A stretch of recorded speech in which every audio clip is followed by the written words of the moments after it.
오늘 말씀 창세기 27장 전체 말씀인데요. 1절에서 14절까지만 읽도록 하겠습니다.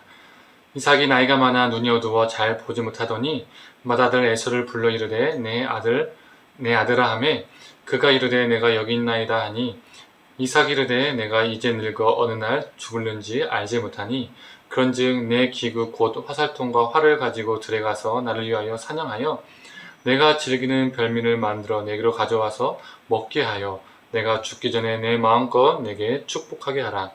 이삭이 그의 아들 에서에게 말할 때에 리브가가 들었더니 에서가 사냥하고 오려고 들러 나가매 리브가가 그의 아들 야곱에게 말하여 이르되 네 아버지가 네 형 에서에게 말씀하시는 것을 내가 들으니 이르시기를 나를 위하여 사냥하여 가져다가 별미를 만들어 내가 먹게 하여 죽기 전에 여호와 앞에서 내게 축복하게 하라 하셨으니 그런즉 내 아들아 내 말을 따라 내가 내게 명하는 대로 염소떼에 가서 거기서 좋은 염소 새끼 2마리를 내게로 가져오면 내가 그것으로 내 아버지를 위하여 그가 즐기시는 별미를 만들리니 네가 그것을 내 아버지께 가져다 드려서 그가 죽기 전에 내게 축복하기 위하여 잡수시게 하라.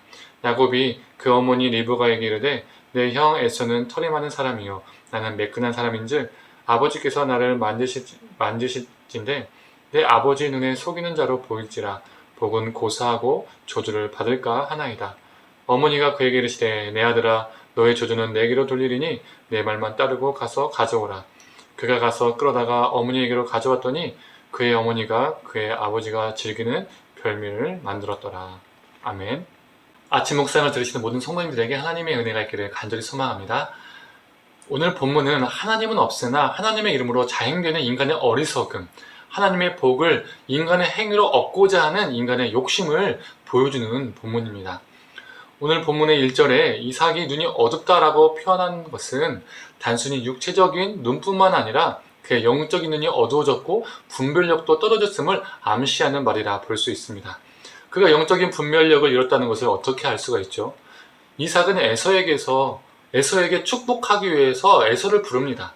큰 자가 작은 자를 섬길 것이라는 하나님의 뜻에도 불구하고 에서를 축복하겠다고 마음먹었을 때 이는 이미 그가 분별력을 잃은 상태라고 볼 수가 있다는 것이죠. 23절 보면 그가 어느 정도 분별력을 잃었는지 말해주고 있습니다. 제가 읽어보겠습니다. 그의 손이 형 에서의 손과 같이 털이 있으므로 분별하지 못하고 축복하였더라.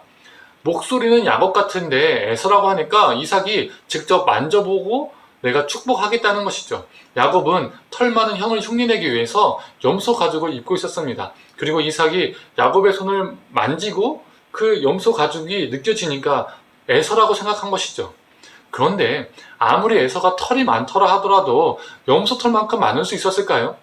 정상적인 상태라면 만진 순간 이건 사람이 털이 아니다 라고 분별했을 겁니다.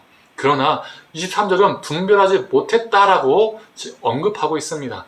그만큼 이삭은 분별력을 잃은 상태였던 것이죠. 또 야곱은 어떻습니까? 20절의 말씀입니다. 이삭이 그의 아들에게 이르되 내 아들아 내가 어떻게 이같이 속히 잡았느냐? 그가 이르되 아버지 하나님 여호와께서 나로 순조롭게 만나게 하셨음이니이다. 야곱은 하나님의 이름을 이용하면서 거짓으로 아버지를 속이면서까지 축복을 받고자 합니다. 여기서 우리는 이러한 2가지 질문을 던져볼 수 있을 것 같습니다. 첫 번째 질문은 분별력 잃은 자가 한 축복을 우리는 하나님의 축복으로 이해할 수 있을까? 받아들일 수 있을까라는 질문이죠. 미가서 3장 5절 말씀을 읽도록 하겠습니다. 공동번역으로 읽겠습니다. 내 결례를 그릇된 길로 이끄는 예언자들을 두고 야훼께서는 이렇게 말씀하셨다. 예언자라는 것들 입에 먹을 것만 물려주면 만사가 잘 되어 간다고 떠들다가도 입에 아무것도 넣어주지 않으면 트집을 잡는구나. 예언자들이 입에 먹을 것만 물려주면 만사가 잘 될 거라고 떠들었다는 것입니다. 이게 무슨 의미지요? 예언자들이 하나님의 뜻을 온전히 전하는 것이 아니라 자신의 배를 두둑히만 채워준다면 그 배를 두둑히 채워주는 대상들을 향해서 만사가 잘 될 거라는 축복을 베풀었다는 것입니다. 예언자 시대에 분별력 없는 예언자들이 내뱉은 수많은 말들을 백성들이 하나님의 축복으로 받아들였다는 것입니다. 그런데 미가서 3장 5절 말씀은 분별력 잃은 축복을 하나님이 책망하는 내용이죠. 분별력 없는 축복은 하나님의 뜻이 아니다. 하나님의 축복이 아니다라는 것을 말해주고 있습니다. 두 번째 질문은 축복을 받으려 하는 자가 속임수로 축복을 받고 있는데 이것을 하나님의 축복이라고 이해할 수 있는가? 하나님의 축복 받음이라고 받아들일 수 있는가라는 질문이라는 것이죠. 우리는 성경의 인물들을 너무 영웅주의화하려는 경향이 있습니다. 그래서 너무 미화하죠. 오늘 본문도 미화가 되는 경우가 참 많이 있습니다. 야곱이 아버지를 속인 것을 잘못한 것도 있지만 야곱이 이렇게 함으로써 이삭이 에서를 축복하려는 것을 막을 수 있었고 다시 하나님의 원하시는 뜻대로 바꿔 놓았다라고 해석하는 경우들이 참 많이 있습니다. 우리가 이렇게 야곱의 행위를 미화해서 해석하면 수단과 방법은 상관없다, 축복만 받으면 된다라는 식의 인식이 우리의 믿음과 삶에 뿌리내리게 됩니다. 내가 돈을 어떻게 벌든 상관없다, 헌금만 많이 내고 복 받으면 된다라는 믿음이 생기는 것이죠. 분별력 없이 해도 축복이다, 속임수로 받아도 축복이다라고 생각하면 하나님의 뜻과 상관없어도 결과만 다 좋으면 하나님의 은혜이다, 하나님의 축복이다라 이렇게 유장이 돼버립니다. 오늘 본문 속에서 하나님은 등장하지 않습니다. 이게 무엇을 보여주는 걸까요? 오늘 본문은 어떻게 주든 어떻게 받든 다 하나님의 축복이다, 이것을 말하려는 것이 아닙니다.